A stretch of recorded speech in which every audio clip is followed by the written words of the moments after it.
Halo anak-anak, selamat pagi, salam sejahtera untuk kita semua. Apa kabar anak-anak di rumah? Pasti baik dan sehat ya. Berjumpa lagi bersama Ibu Rensi dalam pembelajaran Bahasa Indonesia kelas 6. Sebelum kita memulai pembelajaran kita, marilah kita berdoa agar pembelajaran kita berjalan dengan lancar dan anak-anak bisa memahami dengan baik apa yang akan Ibu sampaikan. Berdoa menurut agama dan kepercayaan masing-masing.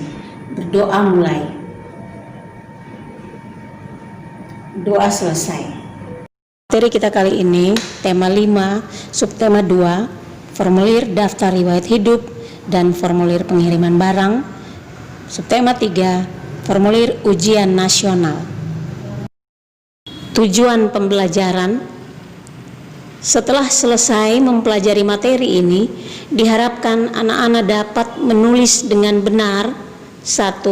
Formulir daftar riwayat hidup, 2. Formulir pengiriman barang, dan yang ketiga, formulir ujian nasional.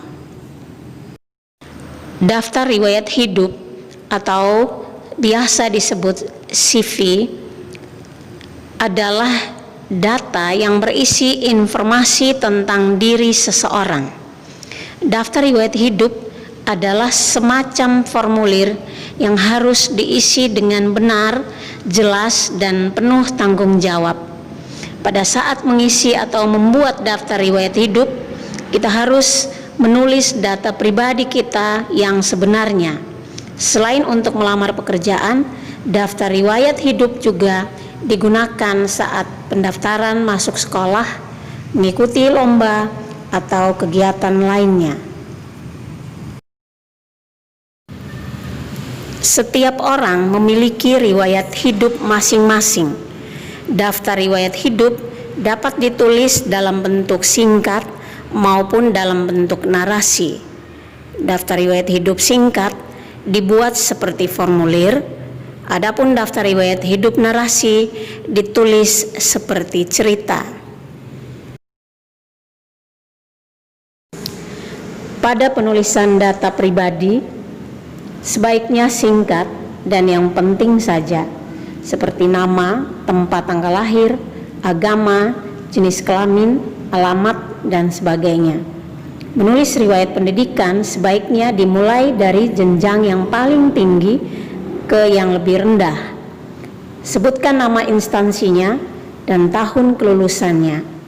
Apabila pernah mengikuti pendidikan non-formal di samping pendidikan formal, maka menulisnya pendidikan formal dahulu, kemudian diikuti pendidikan non-formal.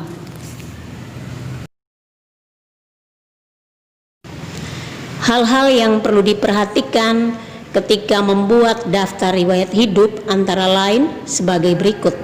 1. Gunakan bahasa Indonesia yang baik dan benar. 2. Tulislah pengalaman yang mendukung dan penting. 3. Jangan terlalu panjang dalam penulisannya. Usahakan tidak lebih dari 4 lembar. Idealnya 1 lembar. 4. Tulis secara detail riwayat pendidikan formal dan non-formal dari yang terendah ke tertinggi. 5. Bisa tambahkan riwayat organisasi, sertifikasi, latihan, dan lain-lain sebagai pendukung atau pelengkap.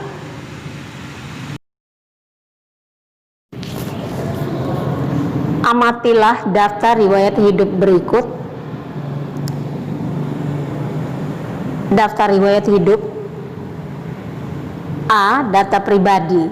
Data pribadi berisi nama, alamat, kode pos, nomor telepon, jenis kelamin, tempat tanggal lahir, agama, tinggi badan, berat badan, golongan darah, pendidikan terakhir, dan hobi. Bagian B, pendidikan non-formal atau kursus. Bagian C, kegiatan yang pernah diikuti. Bagian D, penghargaan atau prestasi jika ada. Dan yang terakhir, tempat tanggal penulisan nama lengkap pembuat daftar riwayat hidup. Penjualan barang terkadang memerlukan pengiriman. Pengiriman barang dapat berlangsung antar daerah, antar pulau, bahkan antar negara. Pengiriman barang antar daerah dan antar pulau termasuk pengiriman barang dalam negeri. Setiap instansi atau perusahaan memiliki bentuk formulir pengiriman barang yang berbeda. Ini merupakan salah satu contoh formulir pengiriman barang dalam negeri. Ayo anak-anak, kita melihat informasi apa saja yang dimasukkan dalam formulir pengiriman barang. Informasi yang dimasukkan dalam formulir pengiriman barang adalah sebagai berikut. 1. Nama pengirim diisi dengan nama terang pengirim barang. 2. Alamat lengkap diisi dengan alamat lengkap pengirim barang. 3. Nomor telepon diisi dengan nomor telepon pengirim barang. 4. Nomor KTP diisi dengan nomor induk pada KTP. 5. Nama penerima diisi dengan nama terang penerima barang. Nomor 6. Alamat lengkap diisi dengan alamat lengkap penerima barang. 7. Nomor telepon diisi dengan nomor telepon penerima barang. 8. Dengan ini saya menjelaskan bahwa kiriman diisi dengan barang yang dikirimkan. 9. Pengirim diisi dengan tanda tangan pengirim. 10. Petugas pos diisi dengan tanda tangan petugas pengiriman. 11. Cap tanggal diisi dengan cap tanggal oleh petugas pengiriman.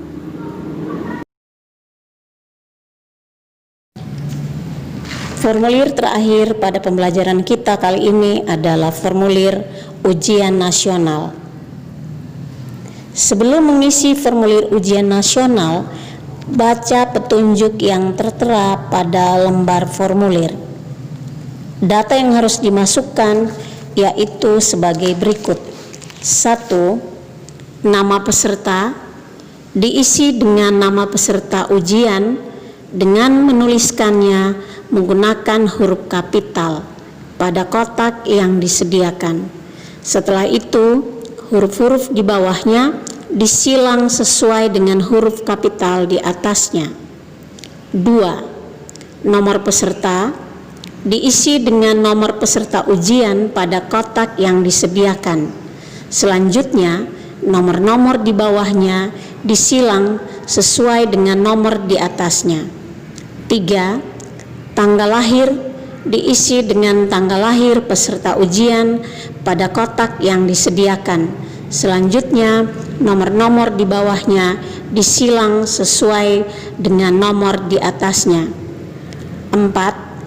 Nama mata ujian diisi dengan memberikan tanda silang pada kotak yang menunjukkan mata pelajaran yang diujikan. 5. Nama SD, MI, atau SDLB diisi dengan nama sekolah peserta ujian. 6.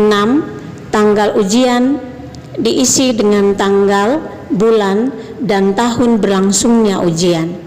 7. Tanda tangan peserta diisi dengan membubuhkan tanda tangan peserta.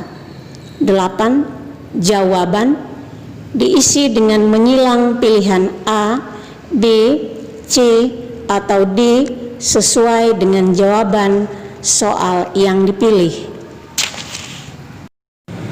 Ini adalah contoh formulir ujian nasional yang akan anak-anak temukan saat ujian sekolah atau ujian nasional. Demikianlah pembelajaran kita kali ini. Harapan Ibu anak-anak bisa memahami dengan baik apa yang telah Ibu sampaikan. Doa Ibu, anak-anak tetap sehat dan tetap semangat dalam belajar walaupun dari rumah. Pesan Ibu, patuhilah selalu protokol kesehatan dengan 3M. Memakai masker, mencuci tangan dengan sabun, dan menjaga jarak. Terima kasih atas perhatian anak-anak. Sampai jumpa di video pembelajaran selanjutnya.